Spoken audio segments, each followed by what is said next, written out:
Yang jelas kita tidak biasa melakukan kebiasaan yang biasa gitu. Jadi sesuai dengan branding kampus kita, kampus inspiratif, kita selalu harus bisa menunjukkan inovasi yang bisa menjadi contoh atau role model. Alhamdulillah banyak sekali trust dari perguruan tinggi yang sejenis mungkin di kelas yang sama gitu ya, itu datang silaturahim ke sini gitu untuk sama. Bismillahirrahmanirrahim. Assalamualaikum warahmatullahi wabarakatuh. Kali ini saya berada di ruang rektor ITS PKU dan saya sekarang dengan Bu Rektornya, Bu Weni. Siapa boleh nggak mengerti? Ya, bisa lepas ya. Boleh, silakan. Insya Allah. Sudah vaksin apa? Sudah. Saya suka sudah. Sudah alumni juga. alumni COVID. Kok saya bisa kok? Kok sing kita wawancarai semuanya jual alumni apa ya? Saya Weni Astuti. Weni Astuti. Panggilannya Weni aja. Bu Weni. Kok nggak cekaos Bu Weni? Kalau enggak gimana Bu? Saya di Solo, asli Sragen. Masih Sragen. Jadi sudah sejak 1999. Jadi lulus akper PKU juga. Berarti jenengan itu akademinya di sini juga? Iya, saya alumni. Luar biasa. Alumni 99, kemudian tahun 2000 bergabung lagi dengan akper PKU waktu itu. Sekarang menjadi UTS PKU. S1-nya di mana? S1-nya di Sahid. Oh Sahid. Oh Sahid. Pernah itu di Solo ya. Pas S2-nya? S2-nya di UNS. UNS. Kedokteran keluarga. Terus alhamdulillah kemarin baru selesai 2020. S3 di Malaysia. Wah, S3-nya udah selesai kan? Malaysia. Berarti punya Scopus. Selalu ya itu. Ada berapa Scopusnya? Baru satu. Nanti kita bantu. Alhamdulillah. Aku baru dibanting. Oke, Bu, mengawali karir, apa yang menarik ketika panjenengan memutuskan jadi seorang pendidik? Sebetulnya ya qadarullah aja ya. Karena memang dulu tidak pernah berani bermimpi begitu ya untuk jadi dosen apalagi. Karena kalau kuliah di kesehatan keperawatan waktu itu akper ya, orang kampung sih Mas, saya dari Sragen. Jadi pokoknya kuliahnya jadi perawat gitu kan. Jadi tidak pernah terbersit untuk jadi dosen atau pendidik. Tapi waktu itu memang situasinya ada banyak kesempatan untuk bisa tidak hanya jadi perawat. Kebetulan ya sedikit berprestasi begitu. Kok sedikit? Banyak. Waktu itu. Jadi ketika lulus saya diminta memilih apakah milih di pelayanan di Rumah Sakit PKU Muhammadiyah Solo atau di pendidikan. Karena waktu itu kita kan masih di bawah ini ya, Departemen Kesehatan waktu itu, sehingga tidak mengharuskan dosen itu harus lulusan S2 atau S1 gitu. Jadi saya lulus D3 itu ngajar adik tingkat kembali lagi ke kampus. Itu masih boleh ya? Masih boleh, nggak masalah gitu. Baru kemudian ambil akta waktu itu, jadi belum ada pekerti, AA, jadi masih kayak guru. Akta 4 atau 5? Iya, akta 3 karena saya masih D3. Oh iya. Jadi seru ketemu adik tingkat lagi. Oh iya, wah itu banyak yang kasus kayak gitu. Ketemu karo mahasiswanya jalan satu akademi. Iya. Tapi kan nggak masalah Bu. Nggak masalah waktu itu. Jadi ya mungkin karena memang sudah terpaksa karena situasi ya. Karena memang, tapi waktu itu sejak di semester akhir itu saya paling senang kalau disuruh presentasi. Jadi kalau praktek di rumah sakit presentasi tentang kasus-kasus pasien itu saya senang, sehingga untuk berbicara di depan teman-teman waktu itu ya, di depan teman-teman dulu itu alhamdulillah sudah percaya diri gitu, sehingga ketika masuk sini kemudian di micro teaching gitu, hasilnya memang kayaknya punya bakat jadi guru. Dari Kroso?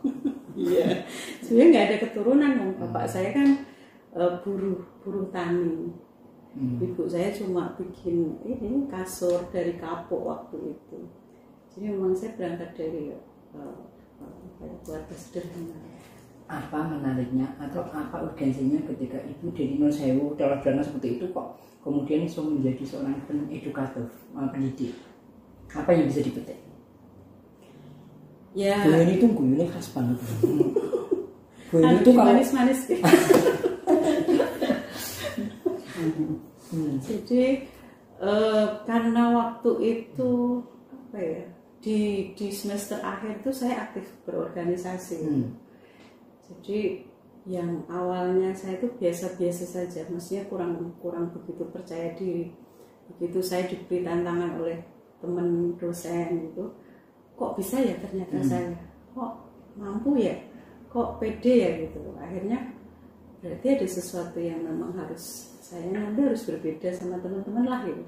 Jadi sederhananya seperti itu. Saya pengen berbeda gitu. Artinya pada saat itu mungkin konsep berpikir teman-teman yang kuliah di akademi keperawatan itu ya paling jadi perawat gitu kan. Tapi kenapa di benak saya waktu itu sudah berpikir saya mau cari jalan yang berbeda gitu. Akhirnya ya qadarullah dikasih jalan gitu. Nggak tahu saya ngelamarnya karena waktu itu 10 besar itu kan langsung diterima di Rumah Sakit PKU Muhammadiyah Solo. Begitu saya memasukkan lamaran, panggilannya itu diminta memilih gitu, di pendidikan atau di pelayanan. Ya, istiharoh. Istiharoh. Dapatnya jodoh Bu. Belum. Waktu itu masih imut, masih 22, 23.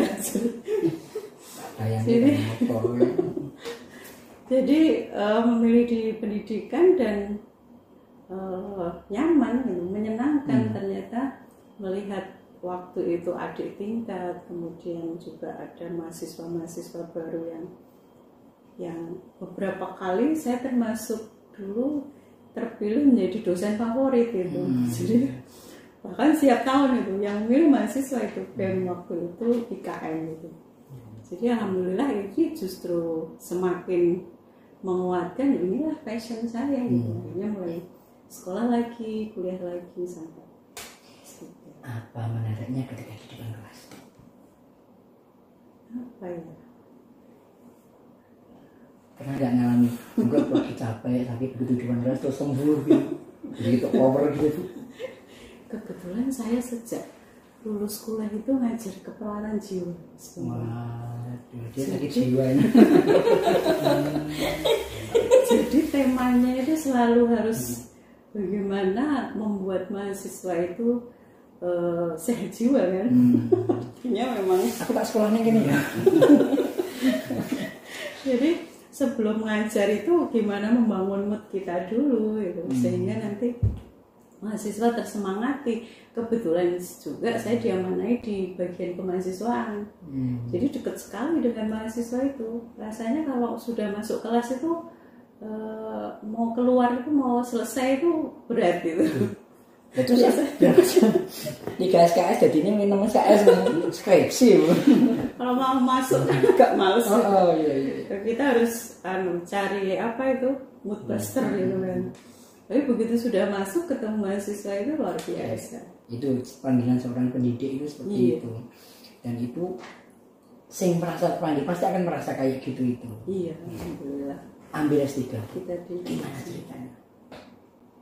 S3 lagi-lagi saya qadarullah juga ya. Jadi kadangkala kita atau saya ini tidak pernah membuat planning gitu untuk hal-hal tertentu karena memang menyadari mungkin ada beberapa pertimbangan atau sumber yang pendukung yang kurang kuat gitu, sehingga dijalani aja mengalir, tiba-tiba ada kesempatan gitu.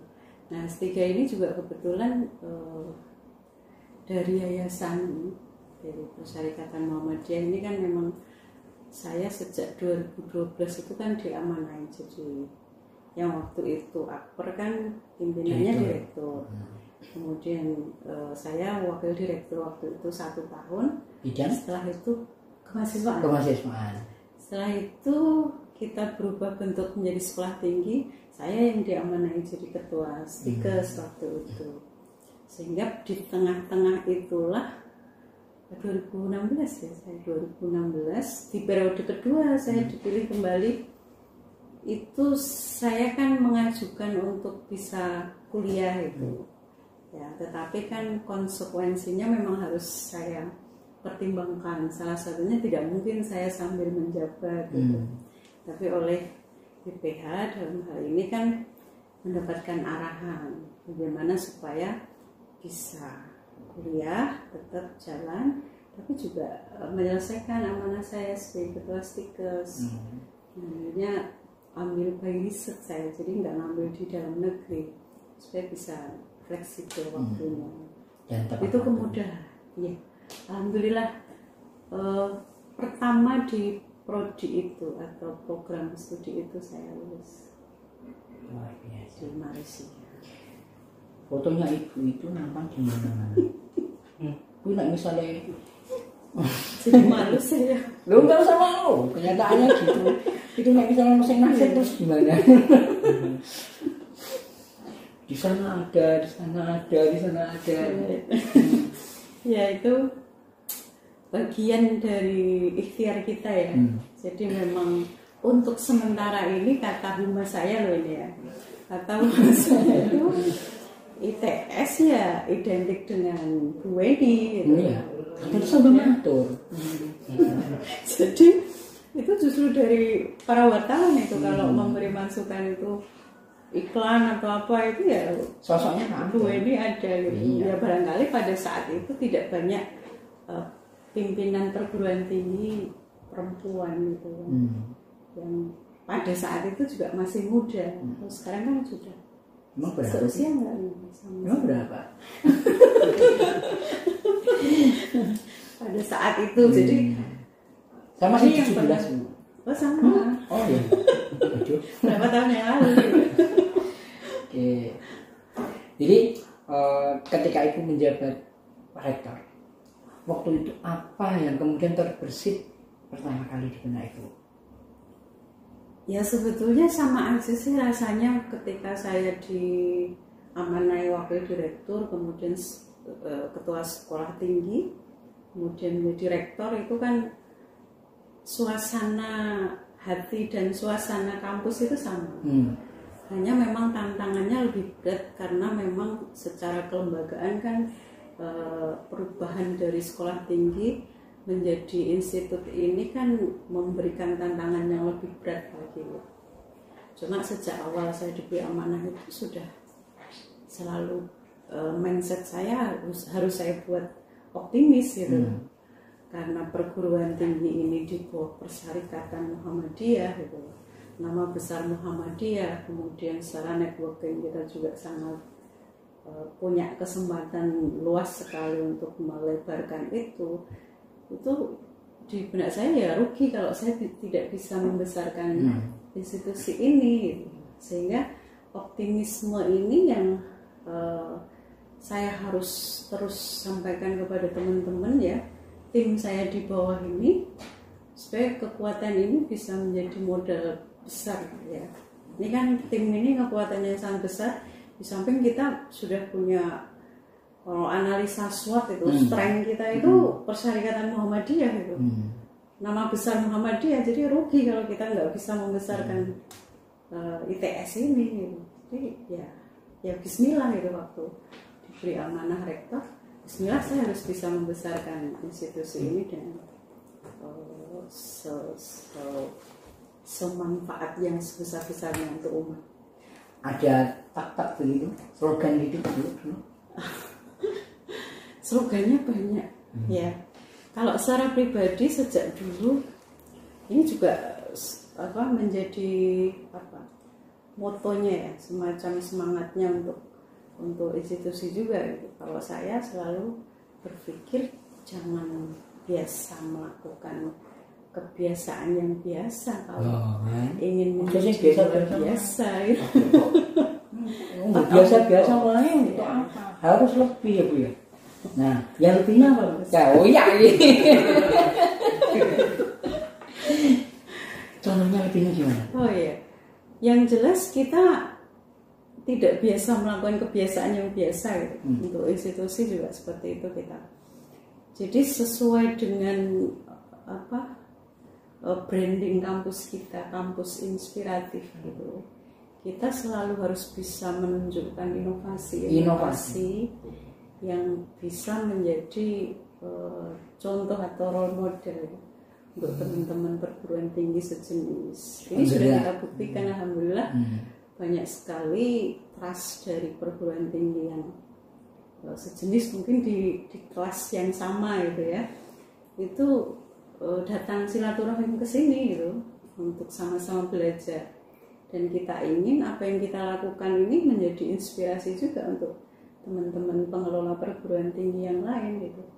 Itu yang menjadi semangat kami. Kemudian yang kedua, kita itu kan sebetulnya kalau menyerah pada kondisi itu, kelemahan kita kan ada di kampus kita itu kan di desa gitu. Maka nanti tantangan saya, harapan saya itu besar untuk ITS ini. Kita kampus di desa tetapi luar biasa animo masyarakat atau calon mahasiswa yang masuk ke sini itu. Karena kita juga punya slogan bagus loh Mas, di kampung tapi prestasi melambung, di desa tapi mendunia gitu. Kayaknya hanya di TSPKU. Iya, ada di pinggir jalan. Ini harus masuk. Tapi itu kelemahan sekaligus jadi kelebihan nih. Iya, harus dijadikan sebuah kelebihan. Kalau mungkin orang menyerah pada keadaan, ini kan kelemahan, maka kita harus cari kekuatan-kekuatan lain, ya. Kemudian peluang-peluang yang bisa kita lakukan supaya sekarang jangan bisa lihat, alhamdulillah itu walaupun kita kampusnya di perumahan ya, di perkampungan, iya itu padahal saya semua gitu. Tapi tadi kesini juga harus dari Google Map. Tapi mumpung sini sering nggak gitu, ada kampus di. Oh, kalau tahunnya udah lama. Cuman nyetnya di sini. Jadi memang. Tapi teman-teman, sebenarnya kalau masuk sini nggak sulit. Mau tinggal nurut rel, pasti di setiap sudut-sudut itu mesti ada plakatnya. Oh, menunjuknya. Jangan salah, sekarang kita justru sering jadi penunjuk. Gitu. Oh, kan kalau di gunanya di TSPKU. Oh, iya mesti. Kalau jual tanah itu di iklan itu dekat kampus ITS itu ya. Ini kan salah satu manfaat juga kehadiran kampus ITS ini mengangkat perekonomian masyarakat tadi branding. Ya. Tapi kita sudah punya strategi untuk menutup ya, atau mungkin juga kalau dianggap itu sebuah kelemahan ya kita akan tutup dengan kelebihan kita. Prestasi tentunya itu. Nah, sekarang pertanyaannya prestasi. Selama menjabat itu apa mungkin yang pernah diraih? Kalau standar prestasi untuk perguruan tinggi ya parameternya akreditasi itu. Yang memang itu tuntutan tidak hanya pemerintah tapi masyarakat, karena kepercayaan masyarakat itu bisa kita peroleh ketika kita bisa menunjukkan bahwa kita sesuai standar, bahkan bisa melebihi standar. Tapi yang lebih penting lagi, kita tidak hanya ingin memenuhi standar. Ya. Standar itu cukup. Standar batas normal. Iya, cukup. Makanya itu biasa kan. Nah, kita maunya luar biasa gitu. Jadi kalau bicara prestasi yang jelas tidak harus dalam bentuk sebuah reward atau award atau piala atau apa, tapi kita bisa memenangkan sebuah kompetisi, kompetisi di tengah masyarakat, tidak hanya bicara Solo saja, bahkan Jawa Tengah nasional gitu. Kita siap berkompetisi karena kita tidak hanya bicara ya tadi saya katakan, kalau reward, piala dan seterusnya bisa Mas Bambang lihat itu banyak sekali yang itu juga ada dua itu. Dan itu juga itu standar karena ini juga masuk dalam penilaian akreditasi kan, kita anggap ini standar. Tapi bagaimana kita bisa meraih kepercayaan masyarakat, artinya kita bisa berkompetisi dengan kompetitor-kompetitor kita, inilah yang saya anggap ini sebuah prestasi yang tidak mudah. Ini kalau tim kita nggak bagus, tim ITS itu nggak solid, kompak, kerja keras, kerja ikhlas, kerja cerdas dan muntas itu. Tuntas. Muntas itu. Bukan tuntas Bu. Nggak dituntaskan. Muntas ini kan sudah sempurna ini. Oke. Ya, ini luar biasa kan. Ya. Gitu. Bu, angkanya berapa sekarang? Apanya? Angka kredit. Lupa. CFA. Hah? CFA.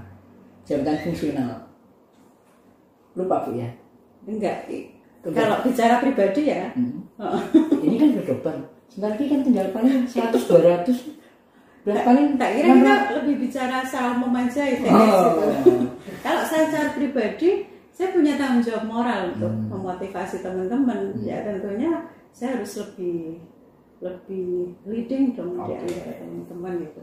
Kalau saat ini karena memang saya kemarin baru lulus kan, baru lektor. Jadi ini yang sedang kita proses kepala. Kalau perlu tidak lama lagi, mudah-mudahan doanya nanti. 650 atau 700? 750. 750. Berarti sudah masuk. Kalau teman-teman, alhamdulillah teman-teman dosen di sini, apalagi yang fresh graduate yang masih muda-muda, semangatnya luar biasa itu. Ya, publikasi, tulisan. Kalau sudah seperti kita sama nggak? Kayaknya sih nggak mengenal usia ya. Itu tinggal kita bagaimana memaintain aktivitas dan kinerja. Ya memang itu kewajiban. Ya, memang harus menyadari itu kewajiban kita. Kalau prodinya ada berapa sekarang Bu? Tentunya kalau dari akademi ke sekolah tinggi dan institut kan berubah. Sekarang berapa? Atau dari dulu D3 itu perawat aja kan ya? Iya. Perawat. Terus di sekolah satu prodi. Di sekolah tinggi? Kita hanya 3 prodi. Sekarang 7 prodi. Oh 7. Oke. Iya. Jadi memang ini juga saya katakan yang tadi prestasi itu. Jadi kita harus bisa mengambil peluang yang memang bisa kita kembangkan untuk kampus ITS ini, yang tidak banyak peluang ini diambil oleh perguruan tinggi sejenis ini.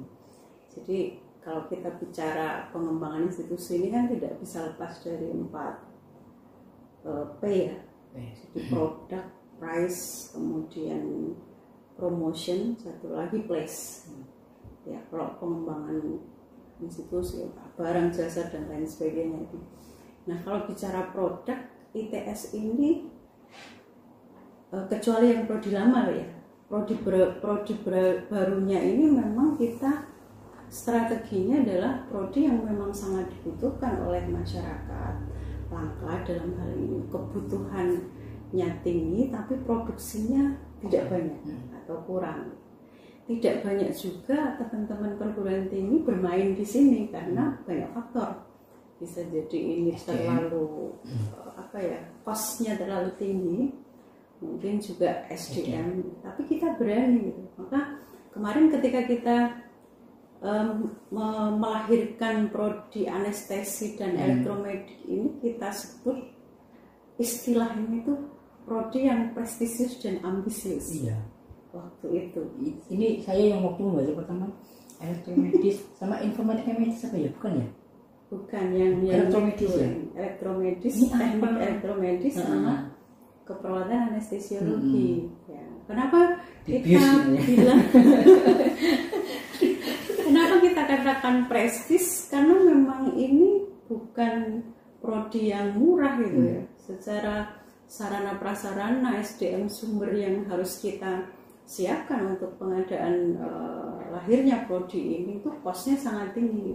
Dan itu juga rumitnya. Iya, SDM-nya juga karena harus punya dokter anestesi minimal 4 waktu itu. Kemudian ambisius ya, memang waktu itu prosesnya sangat rumit dari sejak nomenklatur itu belum ada di Kementerian Ristek Dikti waktu itu, sampai kemudian uji publik dimunculkan prodi itu di nomenklatur, kemudian ada revisi-revisi dan seterusnya sampai disahkan nomenklatur. Kita waktu itu yang pertama mengawal itu. Makanya kita anggap ini ambisius gitu. Sudah berapa tahun itu, 5 tahun itu prosesnya, 4 tahun. 5 tahun baru izinnya turun. Iya, karena memang itu nomenklatur baru, langka, dan memang apa ya, belum banyak yang berpikir ke situ. Dua prodi itu sebenarnya basicnya apa sih, Bu? Basicnya ya sama dengan keperawatan. Oh, sama. Cuman ini ada kompetensi khusus begitu. Iya, kalau ini kan profesi, kalau anestesi ini profesi yang mengarah pada penata anestesi. Yang kalau istilah awamnya yang tukang bius di ruang operasi. Ya, jadi itu saat ini kebutuhannya 1:2.500 ya. Kebutuhannya tidak salah. Jadi satu penata anestesi ini seluruh Indonesia ya, 2.500 pasien. Jadi angka kebutuhannya sangat tinggi waktu kita mendirikan saat itu. Ya. Kemudian yang elektromedik ini profesi yang belum banyak dikenal oleh masyarakat. Ya, tahunya mungkin teknik elektro, kemudian teknik mesin, gitu kan. Nah ini teman-teman profesi elektromedik ini yang bekerja memainten atau memelihara semua alat-alat kesehatan yang digunakan di rumah sakit gitu. Itu profil secara umumnya seperti itu. Ini kalau bukan orang kesehatan mungkin tidak paham gitu. Maka waktu itu tantangan kita berat. Bagaimana mengenalkan prodi ini atau profesi ini, itu kita menggandeng organisasi profesi itu sampai ayo kita tugas bersama ini mensosialisasikan apa sih sebetulnya profesi elektromedik itu, dan kebutuhannya luar biasa, sangat tinggi. Bahkan jadi sebelum kita melahirkan prodi itu kita harus analisa SWOT dulu, termasuk juga minta masukan dari seluruh rumah sakit PKU Muhammadiyah se-Jawa Tengah, karena kita punya forum kan. Dan ini banyak sekali rumah sakit PKU Muhammadiyah yang tidak punya profesi ini ya. Kadang kalau akreditasi itu pinjem mereka yang ASN gitu. Itu saat yang kedua, sebetulnya ada juga produksinya, tapi mereka lebih suka bekerja di industri, perusahaan, karena memang salarinya lebih tinggi gitu. Apalagi yang masih muda-muda itu. Nah ini tantangan. Makanya kita ada program semacam ikatan dinas gitu dengan rumah sakit PKU se-Jawa Tengah. Jadi mereka yang angkatan pertama itu sudah habis di Inden itu. Wah. Berikutnya padahal itu ini angkatan ke? Ini sudah angkatan ke 3 ya, 3 atau 4 itu. Jadi sudah mau lulus? Iya, tahun depan meluluskan. S1 kan? D4. Oh, D4. Nomenklaturnya baru D4. Ya. Terus kemudian tahun kemarin kita tawarkan ke rumah sakit, para direktur rumah sakit PKU Muhammadiyah itu supaya semacam memberikan beasiswa, ikatan dinas. Mereka dibiayai, tapi nanti begitu lulus itu mereka ke rumah sakit itu, karena mereka kalau nggak diikat gitu lebih senang ke perusahaan ya, ke industri.